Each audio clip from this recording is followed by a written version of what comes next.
Cybersecurity is just as important as ever before in the world of artificial intelligence, which is today's expert guest, Terry Ziemniak. Today's episode is brought to you by the bestseller ChatGPT Profits. This book is the missing instruction manual to get you up and running with ChatGPT in a matter of minutes. As a special gift, you can get it absolutely free at artificialintelligencepod.com/gift or at the link right below this episode. Make sure to grab your copy before it goes back up to full price.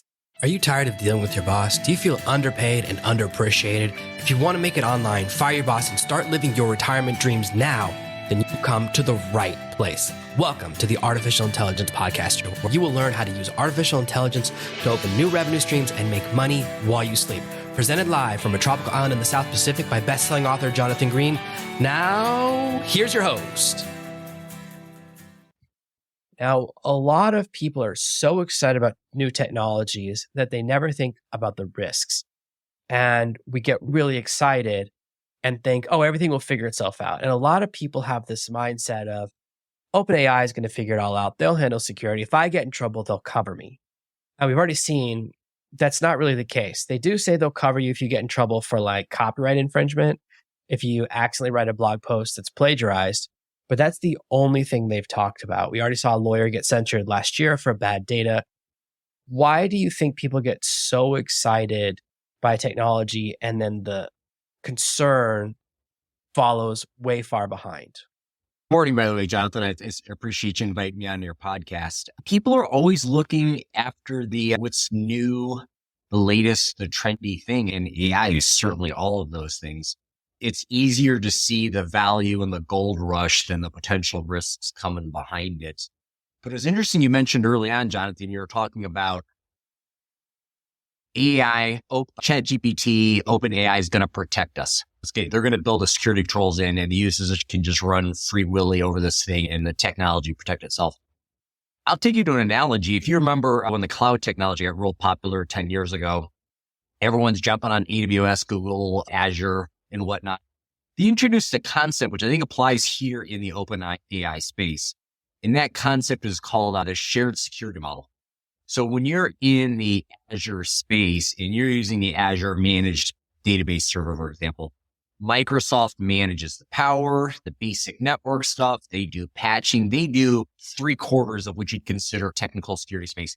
They don't do it all. As the consumer of that solution, I take partial responsibility in security. So particular to that example of database being managed, as the consumer, I'm responsible for people. I'm responsible for the code on top of it. So in that giant stack of security, Microsoft does a good chunk of it for me, but I still own part of it. That same concept applies in the AI space. As these folks with these really great AI tools are evolving, they're going to start building more and more controls and protections, and they're going to get you half, 2/3, 80% of the way of where we're expected to be from a security perspective. But as the owners and users of the technology, you are always going to have a responsibility. Right now, that responsibility is probably in the user access space. Can Jonathan run as administrator? Can Terry run as a user? Does Terry need a password? Does Terry need multi-factor? Those sorts of things. Also today, we're dealing with the data governance concept. Should Terry be posting data up there? Can Terry send data this direction? I answer the idea that it's always going to be a shared security model, but be aware that you as the owner and consumer of that technology, know your responsibilities and make sure you're accounting for those. Let me give you another example that I'm thinking of. The big AIs are built by Google. They're built by OpenAI. OpenAI is 49% owned by Microsoft. Now, they say they don't keep your data. What do you think the odds are that's 100% true? Because Google's entire business model is built on putting ads in your email, reading your emails, basically getting with as much as they can. And Microsoft was founded. The very first version of MS-DOS was stolen code. It was built by another guy that was on a trip, so they took credit for it. So their foundation at a core level, right? The very first thing they ever did that started their company, MS-DOS, stolen code. What are the odds that they're going to go, you know what, we promise, because they say they promise not touching your data, they're not looking at it, that if a competitor who is building a product they're interested in uploads their data, they're not going to take a little peek under the skirt. That's a tough one. I would say it falls in the realm of trust but verify. The big players like Microsoft, Google, and AWS, they've got regulators all over them, and there's contractual protections, and Amazon doesn't want to go bankrupt and they get dinged by Europe all the time. So trust but verify in the sense that if it's my personal vacation diary and I want to post it up, that's one thing. If it's my corporate intellectual property, you may be leery about it. So I think it's risk management as well of what you put up there. And the risk management really is a corporate concept more than a personal Jonathan concept. That goes back to the responsibilities of the companies. The companies should be thinking through and set those governance models of, yeah, you can send, I don't know, new marketing information up to ChatGPT and do the whiz bang stuff it's going to do. But don't send up our financial records and don't set up business plans up there. There's always a risk and you got to protect yourself as a business. So it's, yeah, I trust but verify would be my take on that. That's what I wanted to get into next, which is that the government has levels of security, like secret, top secret, eyes only, and larger companies have that, right? Coke has the highest level is their secret recipe, right? Hidden in the vault. That's the highest recipe. Same thing, KFC, right? We're not going to tell you the 11 herbs and spices are. We'll just tell you there's 11. That's their highest level of security. A lot of smaller companies, I think, don't have this idea of this is our secret sauce.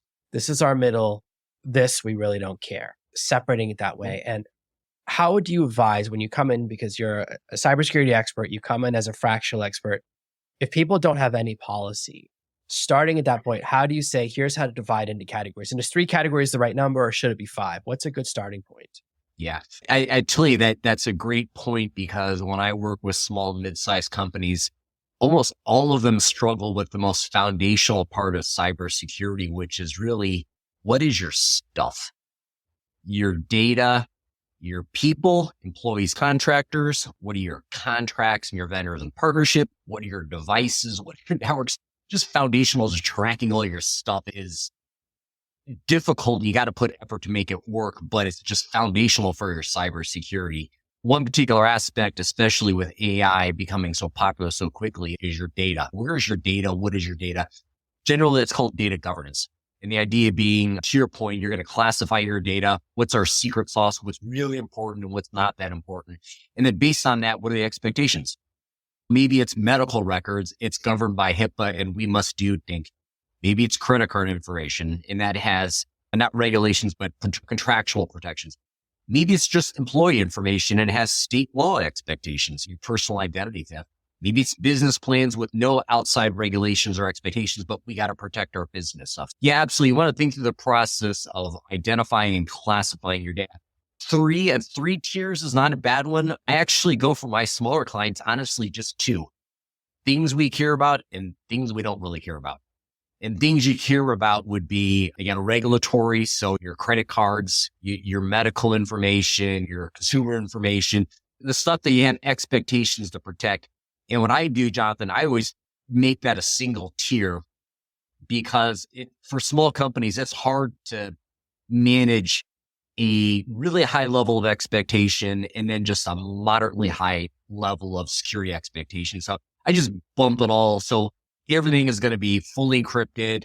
The backups are the same. Encryption in transit is going to be the same. So honestly, I split it into 2 tiers.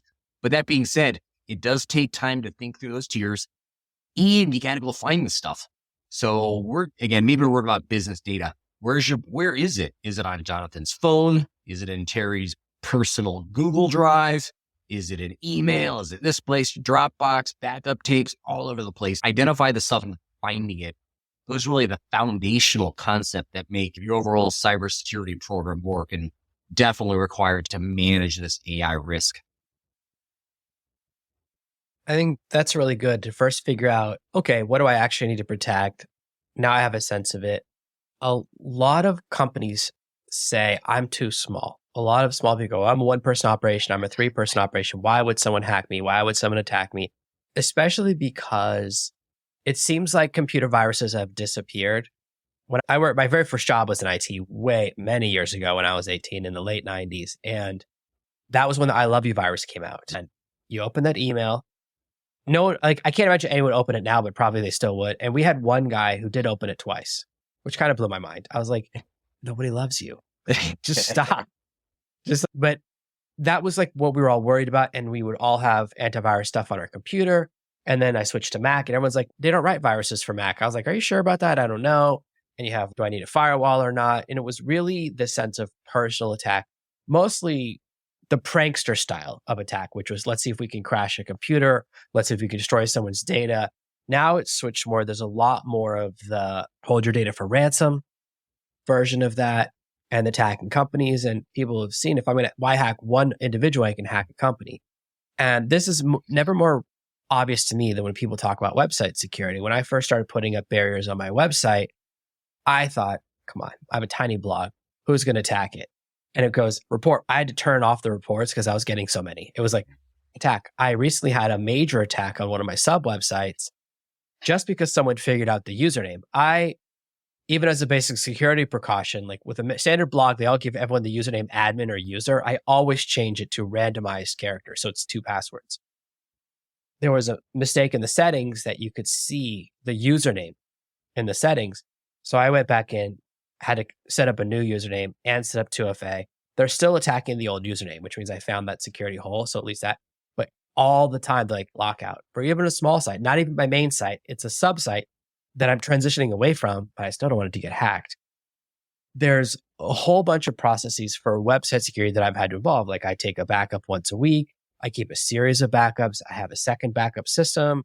All of these elements are in place because we know that sites get attacked, but people say I'm too small. Why would anyone attack me? And what I see, the problem with AI is that it's a new vector that we haven't really thought about. There are a lot of AI companies, for example, that pretend they're an AI or they're just a front end for ChatGPT. So you don't know what you're putting between you and ChatGPT, not really, because they're just using ChatGPT's API and they don't have like a governance policy. They're not checking how to use the API, not really. So you might be running a man in the middle, pulling all the data, people on the way. We recently saw there was a Facebook page that pretended it was associated with a big AI company and they put a virus on about 1 million computers with this Facebook page that just came out in the news today. I think it was a fake Midjourney or fake ChatGPT page. It's happening very quickly. This new vector, it's new territory. There was new territory. People think of good ways to use it. A lot of people think of bad ways to use it. What are some basic ways that you tell your clients or you tell people, here's how to approach a new technology and here's some way to have a barriers? I'll give you my example first. When I talk to a client or someone talking about security, I say, here's how you can have a secure AI. You run it on a laptop that's air gapped. Set up a local AI. At the end of the day, you run a magnet over it and then you blow it up. That way, that's the most secure version because the AI is never connected to the internet and then you destroy it at the end of the day. Nobody ever wants to do that. Nobody ever wants to destroy a laptop at the end of every day because that way you can't have someone break into your building or do a social engineering and steal the laptop because that would be a vulnerability. We've all seen the person who accidentally left secret material in the car and went to Starbucks and it got stolen. So nobody wants to do the highest level of security. So what is the right level on that spectrum between not paying attention to security and destroy your laptop every day security? Yeah, it was interesting to use the phrase that this is the most secure model. And that's interesting because to me, it triggers the conversation of how security has to be. Nobody really needs to hit that highest level. Sure, the government or something, you may have really high requirements for cybersecurity. Most people don't need that level of security. So when I talk to my clients, I use the phrase, what's the right level of security for us? And then how do we get there? So particular to the use of AI technology, how security have to be goes back to, we talked about data governance. If you're just marketing a website in the ChatGPT, do it all day long. Nobody cares if it's data you're not worried about. If you're putting medical data up there, shame on you, you should be doing that. I mean, there's different ways to do it. So it's really based on, in this case, it's the data classification. So if it's data we care about, you got to consider the security within the generative tools that you're using. So yeah, I hate to keep saying it, but it really comes down to governance. You think through what data you're using, what are you trying to get out of it? The problem is, I think most small companies, I don't know that they A, ask the right questions, and B, really have necessarily the technical expertise to do anything beyond ChatGPT. So AI is percolating down in all these consumer level pieces of software, Copilot in Microsoft Office, for example. It's just built in now and you can license it, but away you go and you're using ChatGPT within Microsoft Office, which is great, a lot of value. But if Jonathan, the analyst, isn't thinking about it and he's putting his financial stuff into Excel and hits the button, boom, all that stuff goes up to ChatGPT space. So I think I would suggest companies take a couple hours and have a session with the right folks to think about what are our rules around AI. Where can we use it? Where can we not use it? What's the data we're going to use? What are the risks we're worried about? A couple hours session, you can think through and manage this risk. Because this is a risk. This AI is similar to your cyber risk, your financial risk, your competitive risk. You're not really going to drive these down to zero. These are business level conversations you have to have. These are great tools and can do great things, but you got to manage the risk associated with it. Let me ask about a different type of technical mistake. I'll give you an example. I recently posted a question on LinkedIn, which was, if I post a tweet that's offensive, but then I say, hey, ChatGPT wrote it, I posted it without reading it, does that mean I'm not responsible anymore? 99% of the people said, no, it's still your fault. One person said, yeah, it's not your fault. And I was like, oh boy, that guy's gonna be trouble when he makes that mistake. It's the new version of the dog ate my homework, right? There's a lot of people are posting content while they're reading it, which I think is another form of risk. You can accidentally create content. This would happen to a lawyer who published a paper with content that he didn't double check. There's different versions of this, but we've also seen like a lot of celebrities will get in trouble for a tweet. I'm like, probably their friend or a VA is the one running their Twitter. It's probably not them. I have met a lot of people who don't realize that politicians don't write their own books. I've been ghostwriting for 10 years. I was like, you think someone running for president has time to write a 600-page book? Definitely someone else. That's an entire job. So sometimes we don't know about that, but it doesn't matter if someone in between did it because the person we blame gets the blame.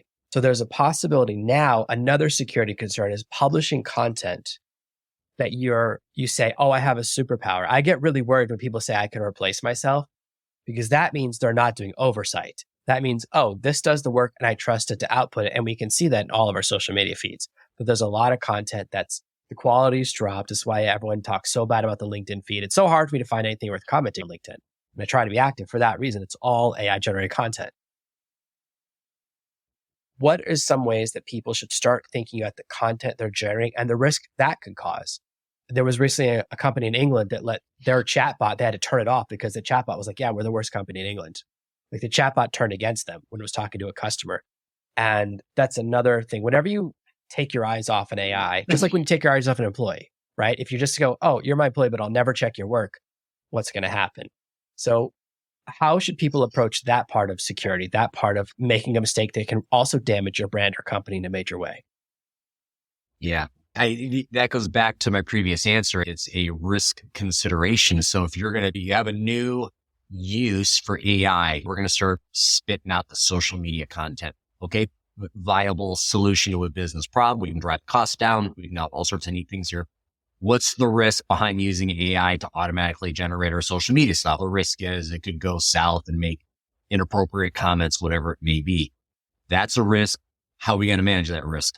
Whatever the solution may be. But the point is, you got to learn these lessons other people are tripping on, see what things you have to be worried about and build a risk register, they call it. Like think through what are the top 5 or 10 things that could bite us in this space. Yeah, I'm seeing that more and more often. I know there was an issue was an airline a couple of weeks ago reporting their ChatGPT, their bot was making incorrect summaries of some policies. So this guy said, hey, your chatbot said I can get a full refund. I want my money back. But I would think it goes along kind of along the lines of with employees, you really want the idea of, and I work with a good number of smaller companies, empowering your staff, especially in the cyber space. I want to empower this chatbot. I want to empower my developer, Jonathan, to do his work.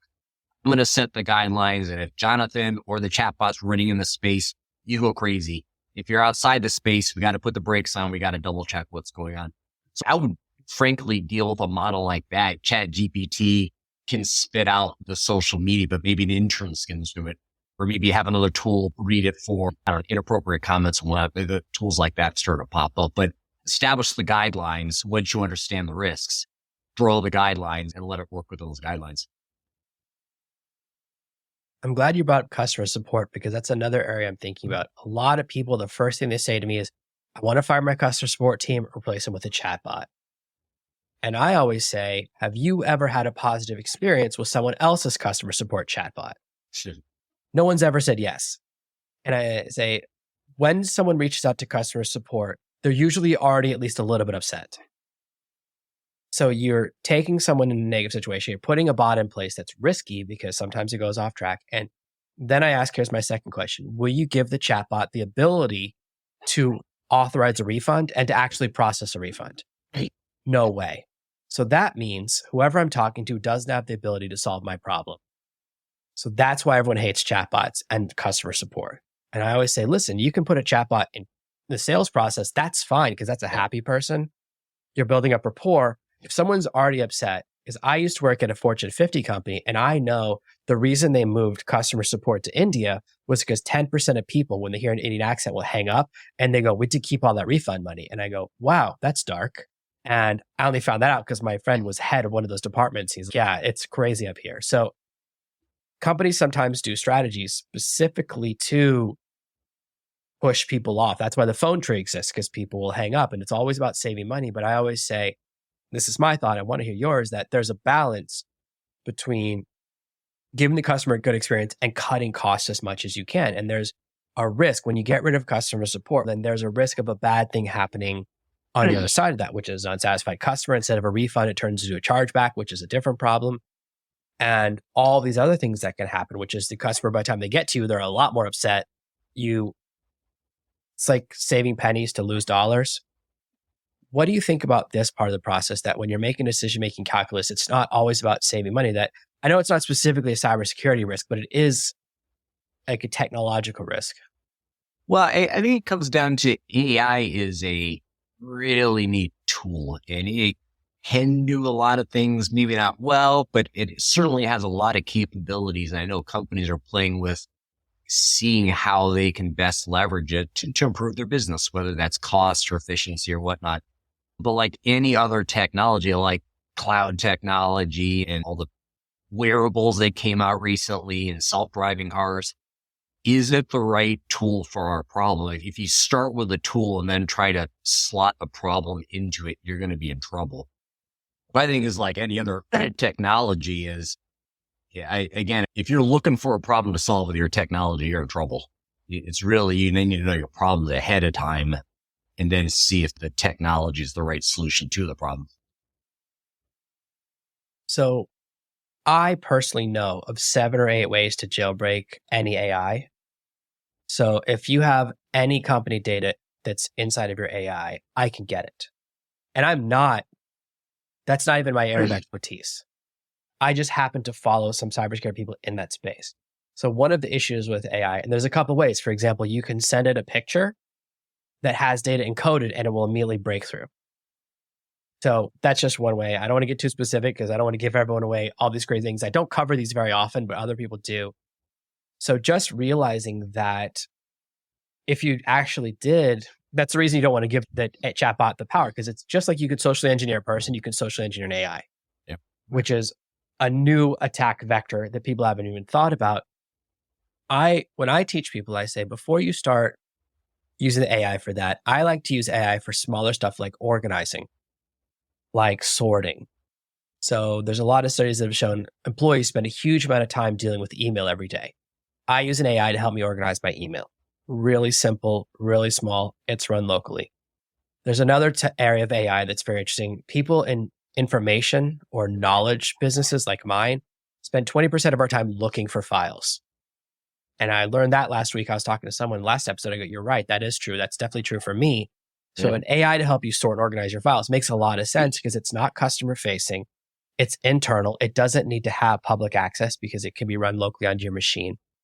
And these are the areas where I always try to tell people to start rather before you jump in between you and customers or in between you and your bank or these other areas that are exciting.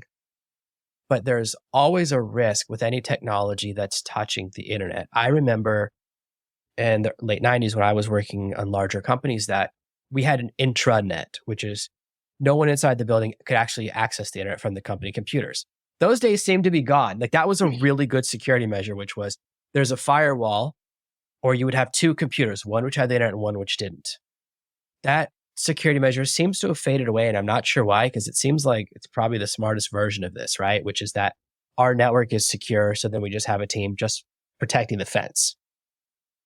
What do you think when people are thinking about implementing these technologies about these vulnerabilities that are the unexpected things? Because it's like the 10 biggest losses in Las Vegas were all things that no one had insurance for, right? Siegfried and Roy had insurance for the tiger attacking the crowd, but not attacking Siegfried and Roy.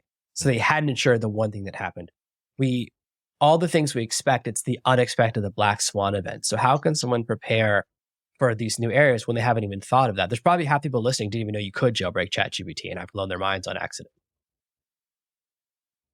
That's goes back to risk management. And in cases like this, I like to remind folks that, really what is risk? There's formulas out there. And if you ever do your cybersecurity training and certifications, they'll talk about different formulas, but the most fundamental is risk is impact. How big is the issue? What is the issue? And then divided by countermeasures. So what are your protections? The more protections, the less risk. The more vulnerabilities, the more risk, and the bigger impact, the more risk.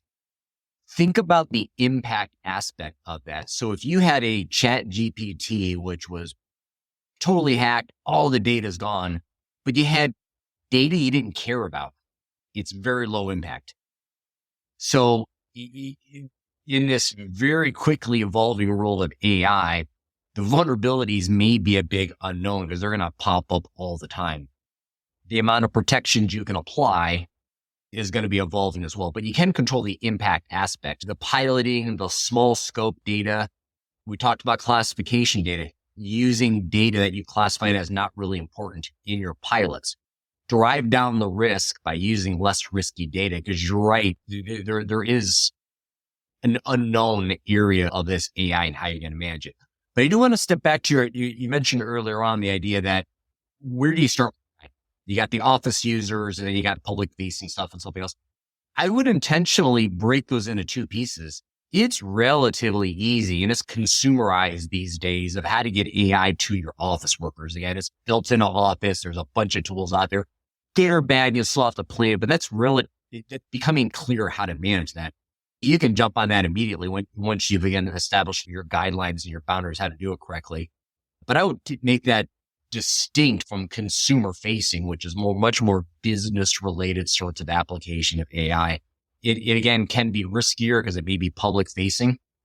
Plus, it's typically less mature perhaps than consumer related AI. Your Copilot built in Office 365, Microsoft's been banging on it for a year, let's say, and they're pretty sound. If you have a public facing chatbot, it may not be as polished and as mature. So you don't have the maturity level behind that security solution. That's another reason your public facing stuff may be more risky just because it hasn't baked as long. And all the threat modeling and all the cybersecurity stuff you can do to drive down the risk is not as mature as it would be in a consumer facing solution. So there's another vector I want to talk about. This is something that's specific to me, is that people who are creatives, authors, artists, their response right now is there's a lot of people suing ChatGPT and suing Midjourney for stealing their data. And George R. R. Martin, for example, someone used ChatGPT to finish his series. They write the final 2 books of Fire of Dragon Eyes. And I was like, I thought that's a really good idea.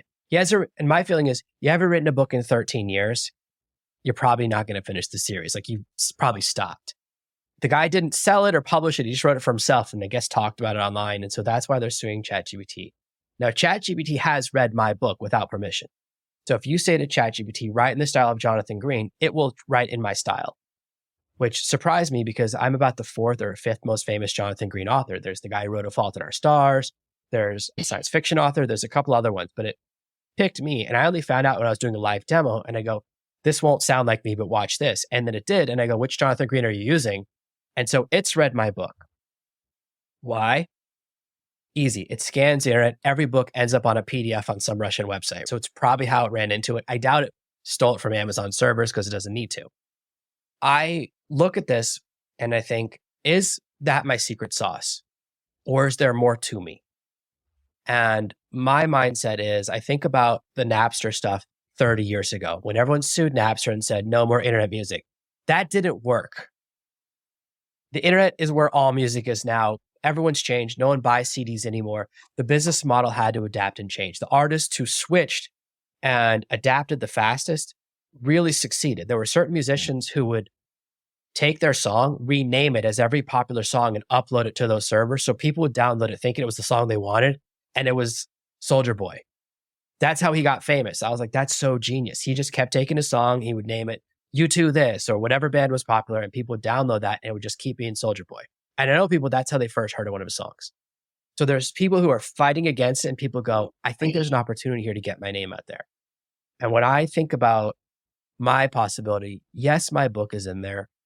The thought of getting them to pull it out, which I know would be almost impossible for them, they'd have to retrain the entire model. You're talking hundreds of millions of dollars just for me. They would never do it. I don't want to be part of a class action lawsuit. And same thing like Hollywood writers are doing is that they think the answer is regulation or systems, like you can stop a technology, and that never works. So my thought was, I can use this. And I had this version edit my book, and I edited my book fast I've ever edited a book before. We did get into a lot of fights. And this is the reason I've never wanted to twin, because it's like talking to yourself. It's like with my personality, I was like clashing with it, which is exactly what I expected to happen because we both have strong-willed personalities. With this new vector where people are thinking about my information, which is my special sauce, my writing style, my painting style, my drawing style is what makes me special. And now that's getting pulled into these AIs. What do you think people should do? Because my thought is that I'm more than just my style. I'm constantly innovating, constantly doing new things and thinking, how can I stay ahead of this curve? Because my data, my images constantly get pulled in there because I'm a public figure. Yeah, that's a good thought. As you mentioned, as you wrapped up that story, you got me thinking about conversations we had about consumer identity theft. I was on a group that was giving some feedback to the FTC on some stuff they were doing. And we're talking about social security numbers. People are stealing these social security numbers. They're making a lot of money off it. It's a pain in the butt if you get it stolen. And it kind of occurred to me, like, why is the social security number so important? We spend so much time trying to stop people from stealing the social security number. On the back end, why don't we just stop the misuse of the social security number? You're not going to stop the stealing of Jonathan Green's book because you're right. It's going to be in Russia. They're going to publish it. You're not going to steal anything that's publishable is going to get stolen. I don't think you can stop. You can't steal the theft unless you put real serious boundaries around it, which consumers aren't going to, it's going to stick. Foreseeable future, anything's digital, just assume it's stolen. The question is, how do you stop the misuse on the back end? And I think that has to be worked out. But from your point of view, again, assume it's gone, which you decide is, can you get value out of it? Can you reduce the risk? Can you reduce the impact? I think the forward-looking people in companies are going to get a lot of value out of this because they're going to learn how to play the game, just like they adjusted to the internet, they adjusted to the cloud. There's always pivots in our culture, in our technology, in our business. How dynamic and how fluid are you as an individual or as a business? You got to pivot. It's just the way the world is. The world is not static. It's going to change. Learn what's going on and figure out how to make the best out of it. So the last question I want to ask you as we wind down, because this has been amazing and I don't want to take too much of your time, but I just had so many questions for you, is that right now, every company is suddenly getting advice from their board of directors, which says, hey, we need to do AI this year. And then the CEO goes, what do you mean by AI? And they go, we don't know. We just know we want it, which is the last thing you want to hear. It's like the worst possible thing you hear from someone. I want something, but I don't know what it means. This happened about 25 years ago when every company said they needed a website. And you'd say, why do you need a website? They go, I don't know. I just know I need one. And it was like, my nephew told me I needed one. My cousin told me I needed one, the board of directors. And first it was a MySpace page. Then it was my own website. Then it was a Facebook page. And then it was a mobile version of your website. And now it's every company needs AI and they're not sure what it means. So there's this massive demand in the market for AI expertise, the area that I'm in, where I tell people what to do and what not to, what's possible and not possible. 90% of my job is telling people what tools not to use, or that tool's not AI. That's most of what I do is what I keep out, not what I keep in. It's what I don't recommend because there's a lot more stuff I don't recommend than I do. There's this need, and everyone's talking about the development of the chief AI officer. A lot of companies are talking about it, and the salaries just, because there's so few people in that space, crazy spiking. And then when you say, what does a chief AI officer do? Nobody knows.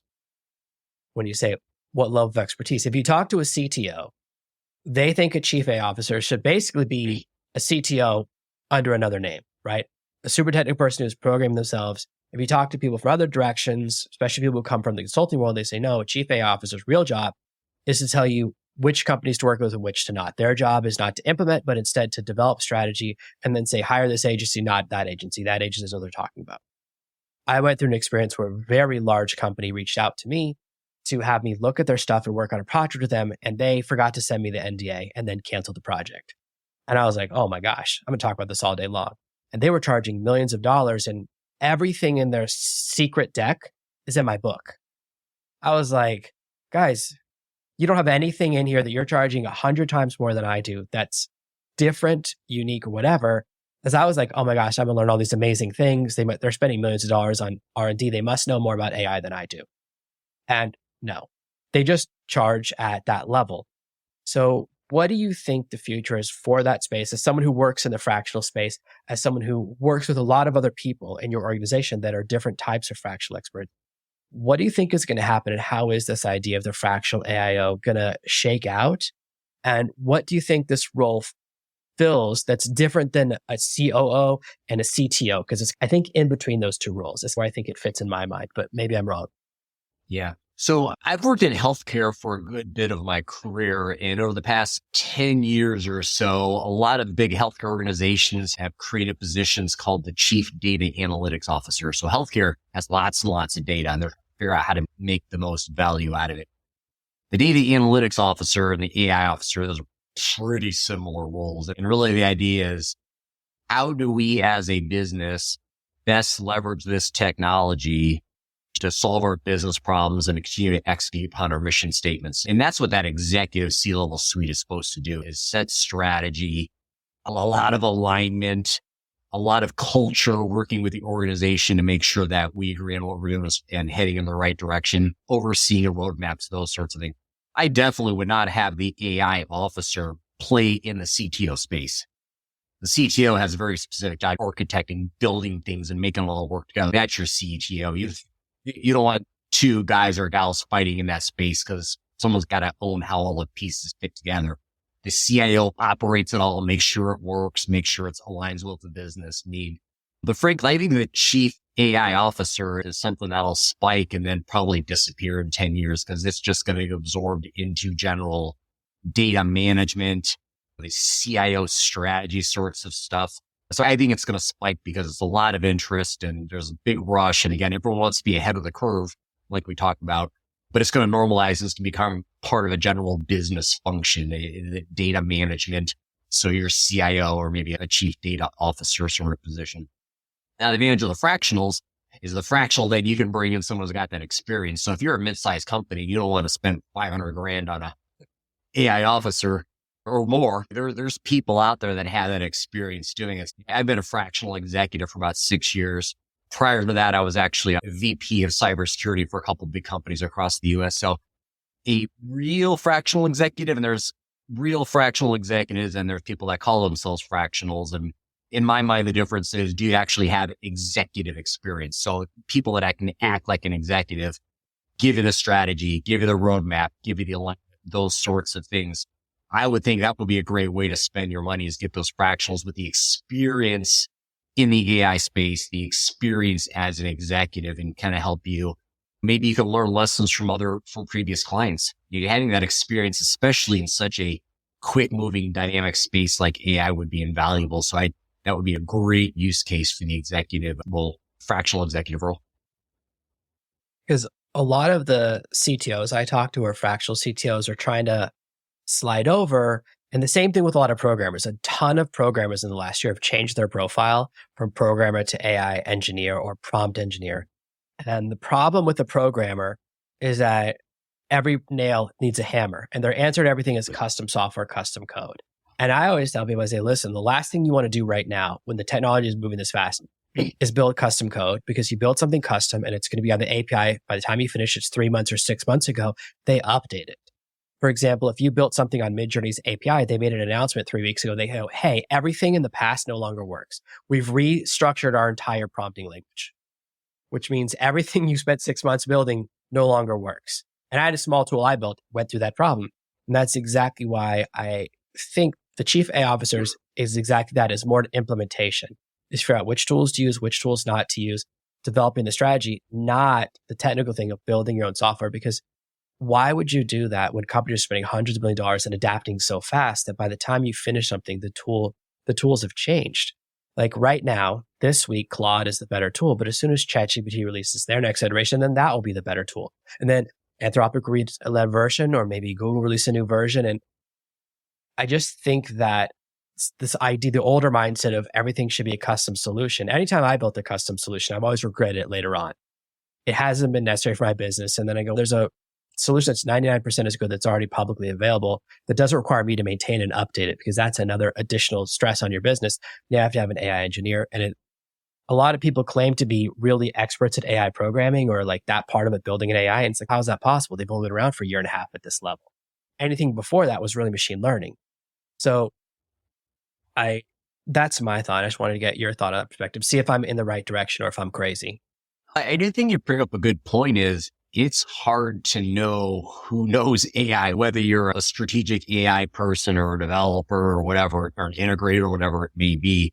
Again, things moving so quickly. And again, I think that's where your chief AI officer can work with, perhaps with HR, to identify how do we detect the right people, the right skill set to work in this space. Yeah, resources are going to be a problem. If you want to push ahead and you want to be leading edge in AI or anything, finding the right resources to support that is not easy. And it's not cheap. Not cheap either. That's a great point. You got to make sure you find the right people. That's been amazing. Thank you so much for giving us so much of your time. I have really enjoyed this. Where can people find out more about you? Do you want them to follow you on LinkedIn, visit your website? Where's the best place for people to connect with you and find out all the things you're working on, and see if maybe you're the right fractional person to help them take their business to the next level and protect their security issues? Yeah. Thank you, Jonathan. Really, you can find me at my company. I'm a partner with Tech CXO. It's TECHCXO. Look up Terry or look up security. You'll find me in that space. We're a large consulting group, about 100 fractional executives. So cybersecurity, technology, AI. We have quite a stable of executives in there. So yeah, absolutely. Reach out to me. Happy to chat with anyone. Thank you so much for being here. I'll put all the links below the videos and in the show notes. And thank you guys for listening to another amazing episode of the Artificial Intelligence Podcast. Thanks for listening to today's episode. Starting with AI can be scary. ChatGPT Profits is not only a bestseller, but also the missing instruction manual to make mastering ChatGPT a breeze. Bypass the hard stuff and get straight to success with ChatGPT Profits. As always, I would love for you to support the show by paying full price on Amazon. But you can get it absolutely free for a limited time at artificialintelligencepod.com/gift. Thank you for listening to this week's episode of the Artificial Intelligence Podcast. Make sure to subscribe so you never miss another episode. We'll be back next Monday with more tips and tactics on how to leverage AI to escape that rat race. Head over to artificialintelligencepod.com now to see past episodes, leave a review, and check out all of our socials.